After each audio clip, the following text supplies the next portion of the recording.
Desetletja so nam govorili, da je Microsoft Windows neizogiben, da brez operacijskih sistemov velikih tehnoloških podjetij sodobna družba preprosto preneha delovati. Francija je dokazala, da je to laž. Ena najmočnejših držav na svetu je odstranila Microsoft iz svoje nacionalne policije. 10 tisoče računalnikov, brez Windowsa, brez licenc, brez odvisnosti od Silicijeve doline. Namesto tega so prešli na brezplačno odprtokodno programsko opremo, rezultat pa je presenetil celo vladne uradnike. Stroški so padli za 40%. To ni bil majhen eksperiment. Šlo je za množični izgon korporacije. In to je razkrilo nekaj, česar veliki tehnološki giganti niso pričakovali. Evropa je morda našla izhod iz monopola. Prvo poglavje. 40% giljotina. Žandarmerija Nacional ni nek majhen pisarniški eksperiment. Je del dveh stebrov francoskih organov pregona. Tako da, ko je Francija začela odstranjevati Windows iz celotnega oddelka, so ljudje to opazili. Danes več kot 103 tisoč teh računalnikov uporablja prilagojeno različico Linuxa. To je 99% celotnega namiznega parka. Preostalih 3% je na specializiranih terminalih, vezanih na stare pogodbene obveznosti. Ko te pogodbe potečejo, z njimi izginejo tudi zadnji računalniki z Windows. Novi računalniki za žandarmerijo so dobavljeni popolnoma brez operacijskega sistema. V nakupni ceni ni vključene nobene OEM Windows licence. Nobeno samodejno aktivacijsko preverjanje ne poteka z Redmondom. Strojna oprema prispe popolnoma gola. Od tam naprej francoske vladne IT ekipe same sestavijo računalnike in jih nato pošljejo policistom na teren. To pomeni, da na računalnike ni vezanega Microsoftovega davka. Vsaka delovna postaja zdaj predstavlja eno premišljeno odločitev. Ta odločitev pa se večkrat ponovi po celotni floti. Vsaka od njih tiho odstrani ameriškega ponudnika programske opreme iz stroškovne osnove nacionalne institucije. Posamezno se zdi majhno, skoraj nevidno, toda v tem obsegu se hitro nabere.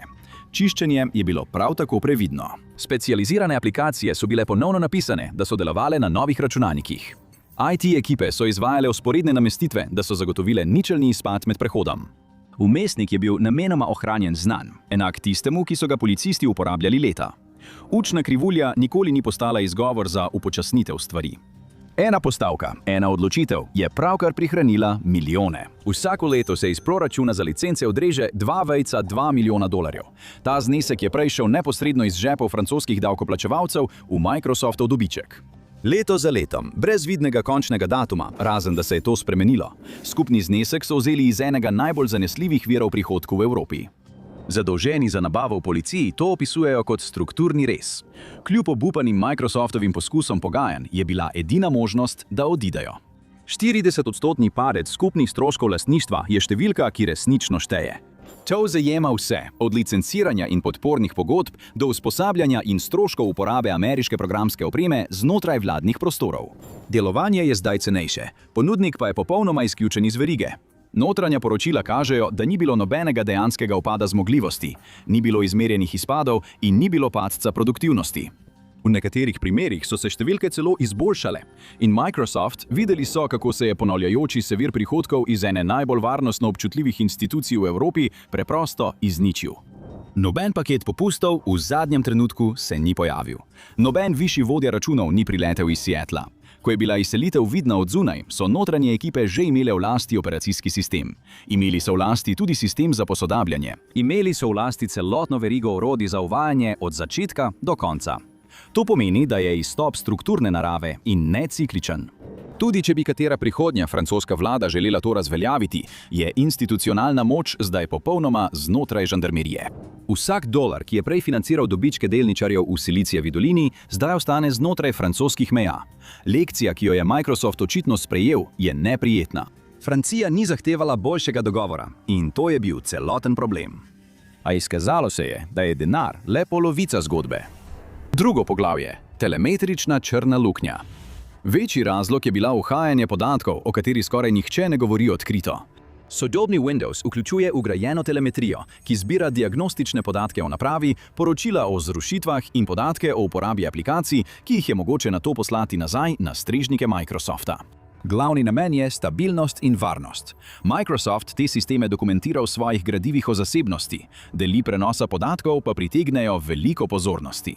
Del te telemetrije je vgrajen v operacijski sistem in čeprav lahko uporabniki zmanjšajo, kaj se deli, je ni mogoče popolnoma onemogočiti v standardnih nastavitvah. Niste nori. Če imate občutek, vas vaš računalnik vohuni in vas sili v nadgradnje, to je dokumentiran poslovni model. Za vsakodnevne uporabnike je to večinoma le šum v ozadju. Za organizacije, ki ravnajo z občutljivimi podatki, pa je to lahko nekaj, kar je bližje dejanski varnostni kršitvi. Njihova delovna predpostavka je, da so vsi podatki, ki zapustijo napravo, izven nadzora vlade. Tudi če vsebina nikoli ne zapusti naprave, pa jo metapodatki in vzorci aktivnosti zapustijo. In to je lahko dovolj. To lahko razkrije operativno pogostost, preiskovalne prioritete in podrobnosti občutljivih operacij. Če vse to združite na 103 tisoč končnih napravah, dobite neprestano posodabljajočo se sliko o tem, kako si država G7 sama zagotavlja red. Vse to pa se osvežuje v realnem času. Ko podatki zapustijo nacionalno infrastrukturo, je njihov preklic praktično nemogoč. Še huje je, ameriški zakon tiho preglasi francoskega. Zakon Cloud Act, sprejet leta 2018, daje ameriškim oblastem pravne mehanizme, da prisilijo ponudnike oblačnih storitev s sedežem v ZDA, da na zahtevo predajo podatke strežnikov. Fizična lokacija teh strežnikov kjerkoli na svetu tega ne spremeni. Za francoske obveščevalne službe to ni zgolj hipotetična skrb. To je zapisan zakon v drugi državi, ki prevlada nad njihovim lastnim. Noben odnos s ponudnikom ali pogodbena klauzula tega ne more spremeniti. Zajezitev tega uhajanja korporativnih podatkov je bil drugi motiv za selitev. Prilagojena različica Linuxa, ki jo uporablja žandarmerija, samodejno ne pošilja podatkov o uporabi ali diagnostičnih informacij zunanjim podjetjem. Vse diagnostične podatke, dnevnike ali informacije o zrušitvah hranijo znotraj nacionalne infrastrukture, ki jo upravljajo inženirji francoske vlade. Ideja je preprosta. Noben operativni podatek ne zapusti države, preverjanja pa se uporabljajo za potrditev tega. Takšna uveljavitev je spremenila pogled na te sisteme. Sumničavost do lastne delovne postaje ni več obrobna skrb strokovnjakov za zasebnost. Postaja delovno izhodišče evropske digitalne politike leta 2026. Pogodbe o javnih naročilih po vsej celini to že odražajo. Tretje poglavje – reševanje strojne opreme. Najdonosnejši trik podjetja Microsoft ima precej klinično ime – prisiljena zastarelost strojne opreme. Windows 11 ima v svojih namestitvenih zahtevah vgrajeno oviro združljivosti strojne opreme. Računalniki potrebujejo čip Trusted Platform Module 2.N0. Potrebujejo določeno generacijo odobrenega procesorja, minimalno količino pomnilnika RAM in možnost varnega zagona. Računalniki, ki ne izpolnjujejo kateregakoli od teh pogojev, so blokirani za nadgradnjo. ROC, ki je to spremenil v svetovni problem, je bil konec podpore za Windows 10 oktobra 2025. Takrat je bilo na stotine milijonov popolnoma delujočih računalnikov po vsem svetu dejansko prisiljenih v zamenjavo ali nadgradnjo. Ne zato, ker bi strojna oprema odpovedala, ampak zato, ker se je načrt izdelkov enega ponudnika premaknil naprej po urniku, določenem v Redmondu v Washingtonu. Račun je znašal več 100 milijard dolarjev in povzročil na tisoče ton elektronskih odpadkov. Delujoče namizne računalnike in popolnoma uporabne prenosnike je nenadoma čakala usoda na odlagališču ali pa so jih razprodali po izredno nizkih cenah. IT oddelki podjetij, šolski okoliši, bolnišnične mreže in mestne uprave so se vsi soočili z isto neprijetno izbiro. Nadaljevati z uporabo nepodprte programske opreme z vse večjimi varnostnimi tveganji ali pa odšteti ogromne zneske za kapitalske izdatke za novo strojno opremo. Obnovitveni cikel ni bil več tehnično vprašanje, temveč proračunski dogodek, toda Francija je celoten cikel nadgradnje popolnoma zaobšla. Prilagojena različica Linuxa ne postavlja strogih omejitev glede strojne opreme, zato je starejša oprema še vedno obravnavana kot popolnoma uporaben policijski terminal. Pri drugačnem načrtu programske opreme bi bil isti računalnik morda že označen za zamenjavo in odpisan. Sčasoma ta odločitev zmanjša stroške zamenjave in prihranki se vsako leto povečujejo. Obstoječi računalniki ostanejo v uporabi dlje časa, namesto da bi jih zamenjali po vnaprej določenem urniku vsakih 5 do 7 let. Denar, ki bi bil sicer namenjen za novo opremo, ostane v javnem proračunu in se preusmeri v stvari, kot so zaposlovanje, usposabljanje in terensko delo. In to ponovno postavi v ospredje 40-odstotni prihranek. Nikoli ni šlo samo za licenciranje, ta strošek je le najbolj viden del. Manj očitni stroški izhajajo iz cikla okoli tega.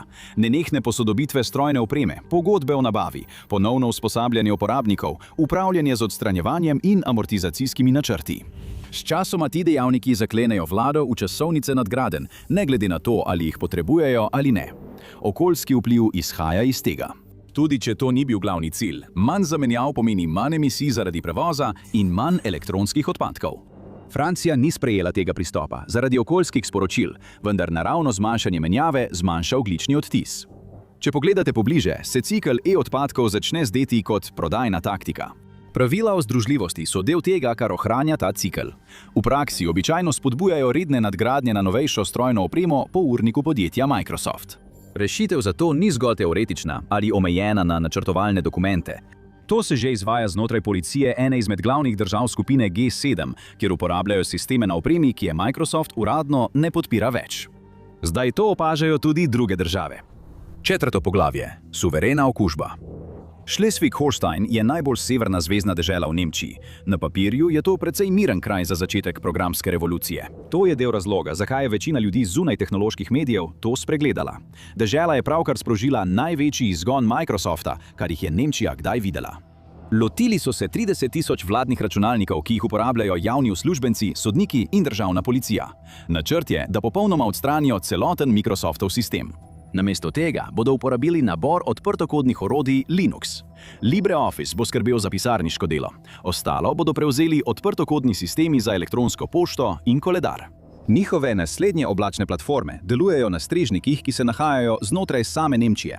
Ministrstvo za digitalne zadeve je projekt označilo kot dolgoročno varnostno mrežo, način za izogibanje prihodnjim sporom glede licenc in preprečevanje prihodnjih uhajanj podatkov. Način, kako ostati pred evropsko zakonodajo o varstvu podatkov. Selitev 10 tisočev uporabnikov ni poceni. Deželni parlament je za naporno večletno prehodno obdobje namenil približno 30 milijonov evrov. Ko pa bo prehod zaključen, država pričakuje, da bo prihranila 16,5 milijona evrov letno pri licenciranju. Ta denar se bo vrnil v proračun, namesto da bi šel v Microsoftove evropske knjige. Uvedba poteka v valovih. Prvi val zajema splošne administrativne delovne postaje, drugi je osredotočen na specializirane regionalne oddelke, tretji pa se razširi na bolj zapletene občinske sisteme. Vsaka faza vključuje 90-dnevno obdobje stabilizacije, v katerem se beležijo težave in inženirji izpopolnjujejo namestitveno sliko, preden preidejo na naslednjo skupino. Politična vzdržljivost je tisto, kar naredi projekt strateško pomemben. Na krajih, kot je Schleswig-Holstein, je bil ta prehod predstavljen manj kot kratkoročna pobuda in bolj kot dolgoročna digitalna neodvisnost. Prihodnje vlade bi lahko v teoriji spremenile smer, vendar bi to pomenilo ponovno uvedbo pomembnih ponavljajočih se stroškov in ponovno izgradnjo sistemov, ki so že vključeni v vsakodnevno delovanje. Vzorec, ki ga postavljata ta dva primera, je vse težje izpodbijati. Jedrsko oborožena država skupine G7 upravlja svojo osrednjo policijsko službo brez sistema Windows. Nemška zvezna dežela s 30 tisoč vladnimi računalniki sledi povsem enaki poti. Korporativni izgovor je bil nekoč, da prava alternativa ne obstaja. Ta izgovor je skoraj povsem propadel, toda izgubljeni denar od licenc ni tisto, kar straši velike tehnološke družbe. To je ideja, na kateri temelji vsaka prodajna predstavitev Silicijeve doline, da ne obstaja prava alternativa. In ko se ta razpoka pojavi v javnosti, podprta s trdnimi številkami, se razmerje moči obrne. Vsako ameriško programsko podjetje to občuti. Francosko ministrstvo, ki leta 2026 sedi nasproti predstavniku Microsofta, ima že v rokah interne podatke. Ti podatki natančno kažejo, kako izgleda življenje brez pogodbe. Imajo dokaz, da lahko vodijo celotno operacijo brez izdelka. Pogajalska dinamika se čez noč obrne. Ponudnik je prej postavljal pogoje, stranka pa je prosila za popuste. Zdaj stranka pride s časovnico za odhod. Pogajalska moč glede cen se preseli na drugo stran mize. Posledice evropske programske opreme so že vidne. Evropska podjetja, ki prodajajo pisarniško programsko opremo, pravijo, da se je število klicev njihovih vlad močno povečalo. Enako velja za ekipe, ki stojijo za orodji za klepet in prijavnimi sistemi. Skupine odprtokodne skupnosti, ki razvijajo brezplačno pisarniško programsko opremo, zdaj dobivajo resnična sredstva. Ta denar prihaja od ministrstev, ki jim prej niso dala ničesar. Evropska podjetja za oblak zdaj sklepajo posle na vseh področjih.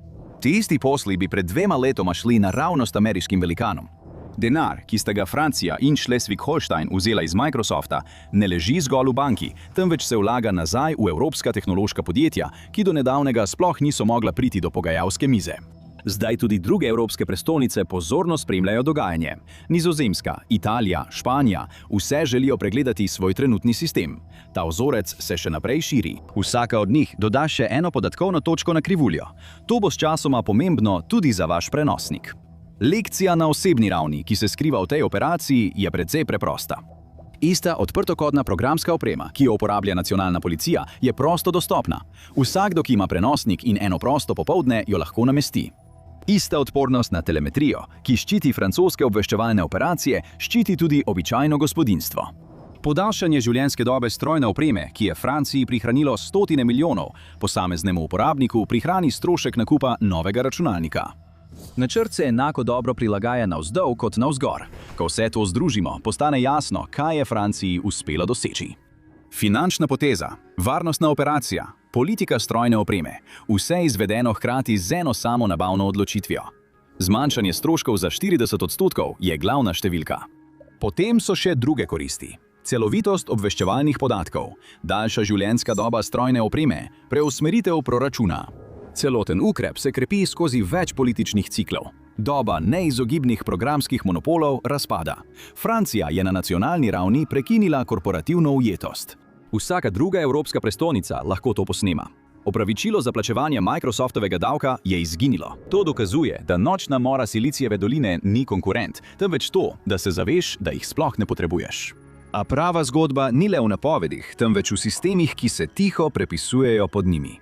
In ko začneš slediti tej niti, si začneš zastavljati drugačna vprašanja o tem, v kaj se je Windows spremenil.